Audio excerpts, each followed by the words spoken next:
Hey, what's up guys? Today, I'll show you an action sci-fi film, Venom, Part 1. Spoiler ahead, watch out and take care. Drake is the CEO of the bioengineering corporation called Life Foundation, and his company is sending astronauts to collect specimens of an alien race called Symbiote from a space comet. During the trip back to Earth, the Symbiote's leader, Riot, attacks the crew within the spacecraft, causing them to crash in the eastern part of Malaysia. Drake and his lead scientist, Dr. Skirth, rushed to San Francisco headquarters to hear an update about his fallen spacecraft in Malaysia. Fortunately, the astronauts managed to retrieve 4 specimens, but Riot is missing. In Malaysia, an emergency medical team rushes to the crash site to search for any survivors. Luckily, one astronaut survives and is immediately brought into an ambulance. It turns out Riot has bonded with the survivor, and then he transfers to the Malaysian paramedic during the trip to the hospital. The ambulance flips sideways, allowing Riot to escape and plan his journey to San Francisco. Meanwhile, Eddie, an investigative reporter running a TV show, is preparing his work with his fiancée, attorney Anne, who currently works as a defense attorney for Life Foundation against a filed lawsuit. Afterward, Eddie goes to the network building to attend a meeting. The TV producer tells Eddie to interview Drake about his space program, but Eddie refuses because he finds Drake's personality suspicious. However, the producer reminds Eddie that he needs to do this job, otherwise he'll lose it. At night, Eddie and Anne enjoy a long romantic dinner before heading home for a 2-minute smelly workout. Eddie wakes up in the middle of the night and snoops into Anne's business laptop, where he reads a classified case about Life Foundation. He learns the corporation is under investigation because of dying volunteers involved in their lab experiments. The next day, during the interview with Drake, Eddie confronts him about the deaths of the volunteers in his experiments. Drake deflects the accusations of Eddie and ends the interview altogether. Eddie's desire to expose the truth costs him everything in his life. He loses his career, apartment, and relationship with Anne, simply because he chose to sneak behind Anne and accuse Drake without evidence. Drake finally obtains the specimens in his lab, but elsewhere, Riot transfers from the paramedic to possess an elderly woman. For 6 months, Dr. Skirth and Drake collaborate to achieve the symbiosis between animals and symbiotes. It shows that the symbiotes require compatibility with their respiratory hosts in order to merge and survive in an oxygen-rich environment. Otherwise, they'd only reject the host and die. After numerous tests, the first symbiote finally bonds with a rabbit, since they're compatible. This small achievement pushes Drake to conduct human trials immediately, even without proper tests from more animals. Drake believes if humans and symbiotes can achieve symbiosis, both races can survive on Earth and in space. Drake decides to rush the experiments onto the next level, despite Dr. Skirth being against it. Meanwhile, the unemployed Eddie becomes a jobless drunkard. He befriends a homeless and shop owner, Mrs. Chen, who treats him like her own child. Eddie is shopping at the store when a thug enters to rob Mrs. Chen's income. Sadly, Eddie can only watch because the thug carries a gun. When the thug finally leaves, Eddie pays for his items. Afterward, he goes to his worn apartment, trying to search for jobs to pay the bills, but there's none available. He also meditates as suggested by Mrs. Chen, but his loud neighbor only ruins the experience. The following day, Drake starts the human trial with a man, but it only ends poorly because the symbiote only rejects the man's body. Instantly, Drake sends another volunteer into the lab for more tests.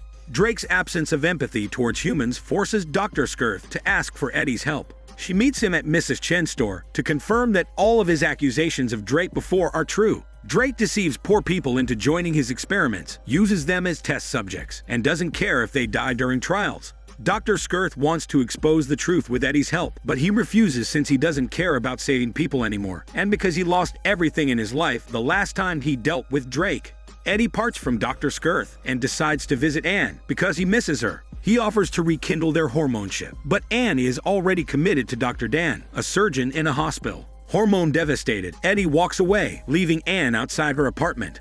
Since Eddie has nothing to lose anymore, he decides to help Dr. Skirth in exposing the truth. That night, Dr. Skirth sneaks Eddie into the lab while briefing him about the definite space program. It's revealed that Drake had sent astronauts into space, discovering millions of symbiotes living in a comet. The astronauts brought back 4 specimens of that alien race, and Drake experimented on them, forcing symbiosis to occur between a human and a symbiote. Drake firmly believes the union between the two races is the key to survival in space. Their conversation abruptly ends because a watchman happens to do his rounds. Dr. Skirth distracts the watchman, whereas Eddie enters the lab to investigate the ongoing anomalies inside. Eddie takes pictures of imprisoned volunteers in their cells to serve as evidence of Drake's deadly experiments. While investigating, Eddie finds his homeless friend in one of the cells, so he breaks her out of the cell, but the homeless strangely attacks him. It turns out a symbiote inhabiting her body named Venom wants to transfer to Eddie. Eddie unknowingly merges with Venom because he's rather occupied in stopping his homeless friend from hurting him. When Venom transfers completely to Eddie, the homeless dies.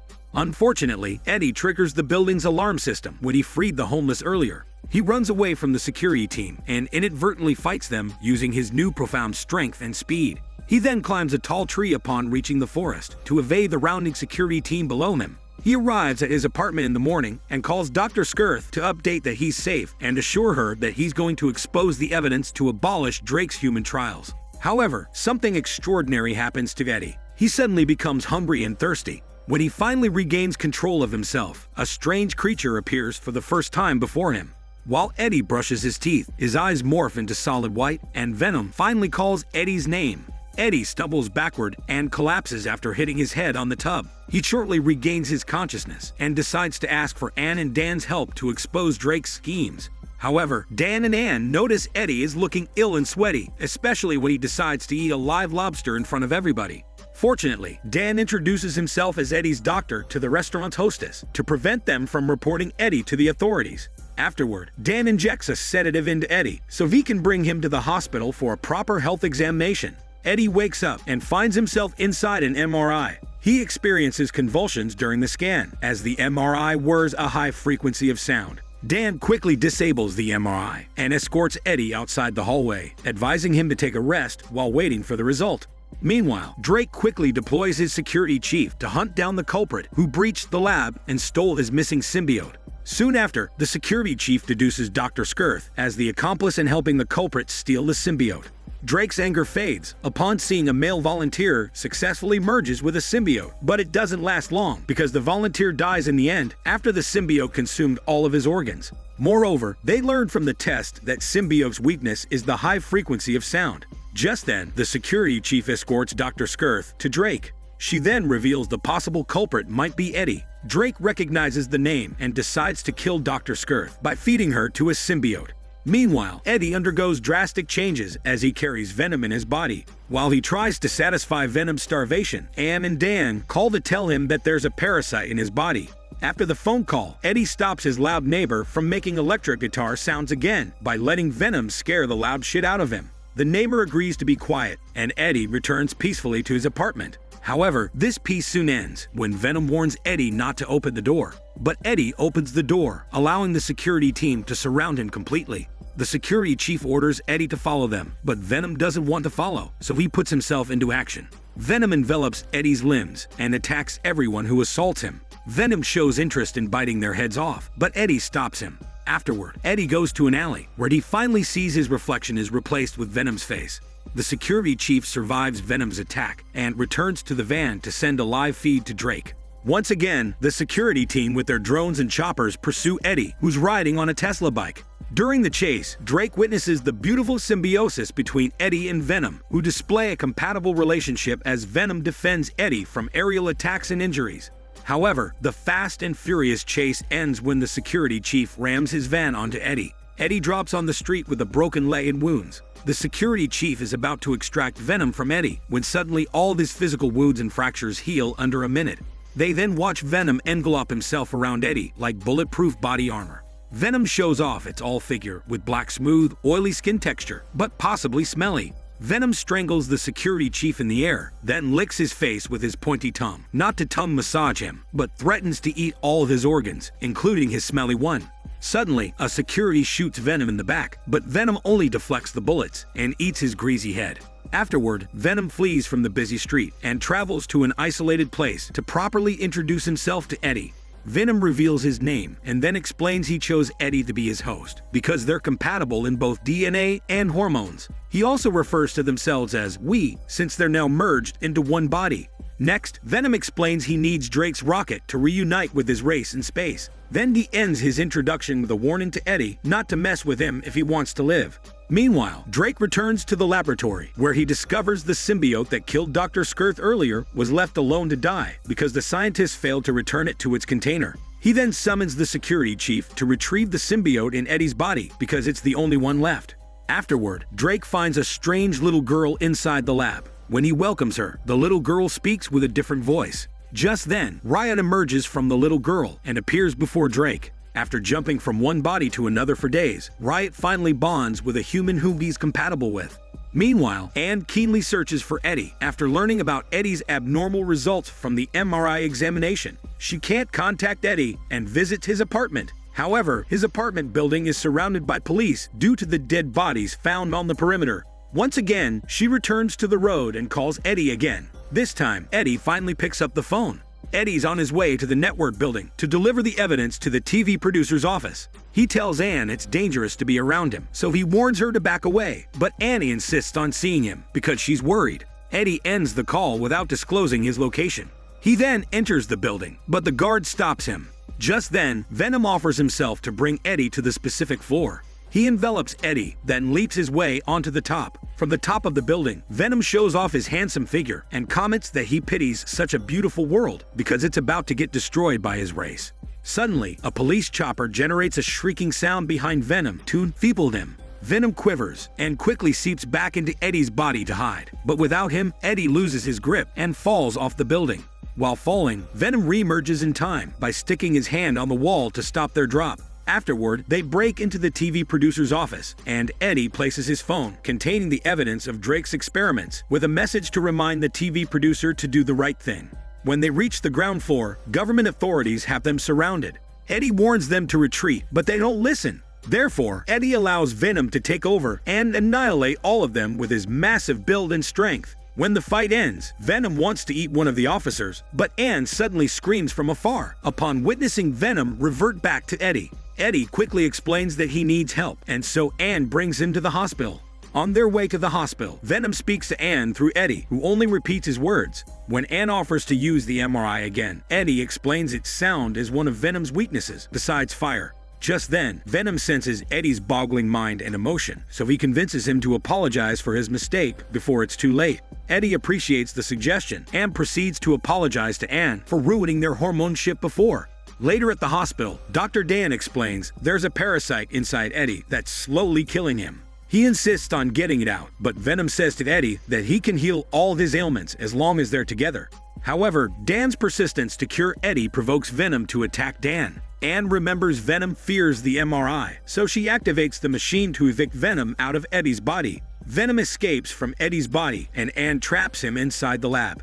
Eddie points his finger at Venom, completely hurt by the realization that Venom is killing him after all their wee thing packed. Eddie then exits the room, leaving them alone. While Dan and Anne are talking, they realize Venom has escaped through the vents. Venom then bonds with a messy dog to follow Eddie's hormone trace, but he stops after witnessing the security team abducting Eddie. Since Venom can't do anything inside a shitty dog, he returns to Anne, who's smart enough to discern he's inside the dog. Meanwhile, Eddie meets Drake, who demands to reclaim his symbiote. But when Eddie answers he doesn't know, Riot finally reveals himself to repeat the question.